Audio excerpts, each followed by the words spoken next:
Se recuerda sobre todo a este francés extraordinario por su invención de la geometría analítica, pero su logro más notable fue la reducción de la naturaleza a leyes matemáticas.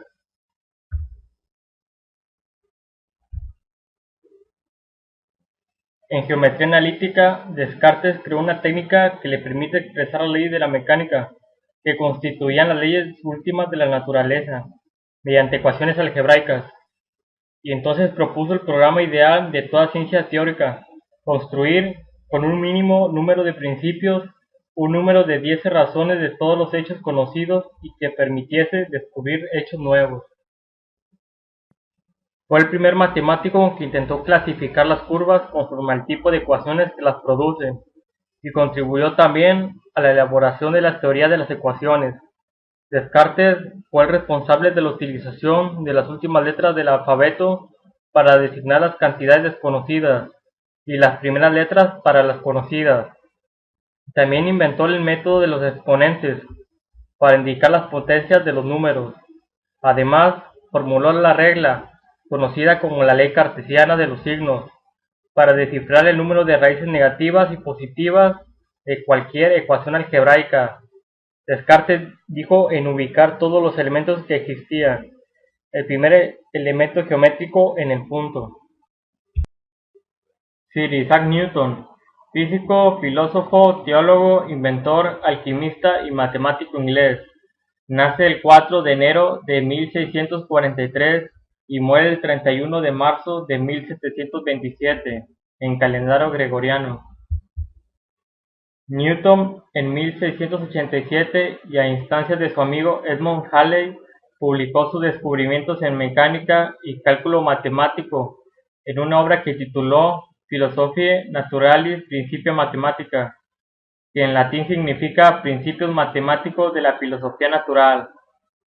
Esta obra marcó un punto de inflexión en la historia de la ciencia, y es considerada por muchos como la obra científica más importante jamás publicada, donde describió la ley de gravitación universal y estableció las bases de mecánica clásica mediante las leyes que llevan su nombre. Isaac publica su teoría corpuscular de la luz y sus estudios sobre los espectros en su Optique. La reina Ana le conoce el título nobiliario de Sir, otorgado por primera vez a un científico. 3 años después publica Arithmetica Universalis, que es un texto de Isaac Newton, escrito en latín, que fue editado y publicado por William Wheatstone. La aritmética se basa en apuntes de clase de Newton. En 1711, Isaac Newton publica su Methodus Differentialis y su análisis por series infinitas. En 1671 se franquea una segunda etapa en el momento en que Newton acaba su obra Methodus Sectionum et Serium Infinitorum.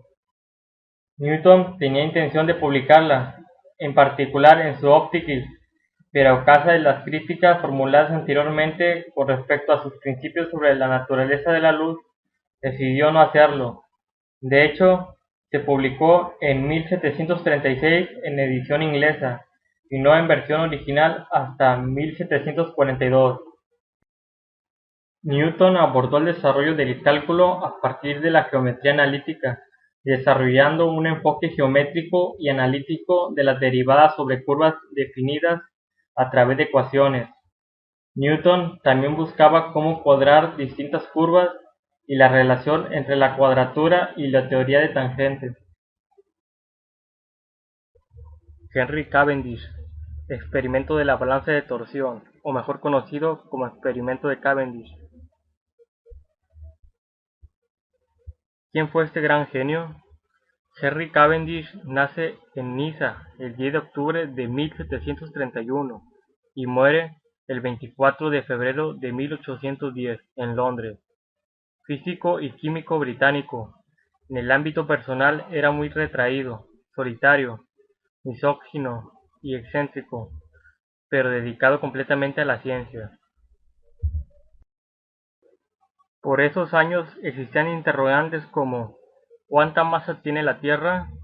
¿Qué fuerza ejerce el Sol sobre la Tierra o la Luna sobre la Tierra? Newton ya había descubierto la ecuación que resolvería todas estas cuestiones, pero le fue incapaz de calcular una constante necesaria para la misma. ¿Cuál era el valor de esa constante? Y mejor aún, ¿cómo la calcularíamos? Aquí entra Cavendish, que resolvió esta incógnita realizando uno de los experimentos más importantes de la historia y con más ingenio. En realidad, el único propósito de Cavendish era determinar la densidad de la Tierra. Él llamaba a esto pesar al mundo. El método de Cavendish utilizado para calcular la densidad de la Tierra consistía en medir la fuerza sobre una pequeña esfera, debida a una esfera mayor de masa conocida, y comparar esto como la fuerza sobre la esfera pequeña debida a la Tierra. De esta forma se podía describir a la Tierra como n veces más masiva que la esfera grande, sin necesidad de obtener un valor numérico para g. De su experimento pudo deducir que la Tierra pesaba 6.600 trillones de toneladas, es decir, 6,600,000,000,000,000,000,000 kilos.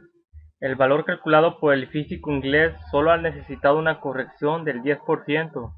Hoy se sabe que nuestro planeta pesa exactamente 5.9742 por 10 a la 24 kilogramos, es decir, unos 5.974.2 trillones de toneladas.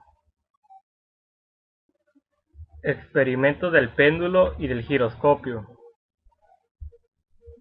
Realizados por el físico francés Jean-Bernard Léon Foucault, nacido en 1818 y muerto en 1888.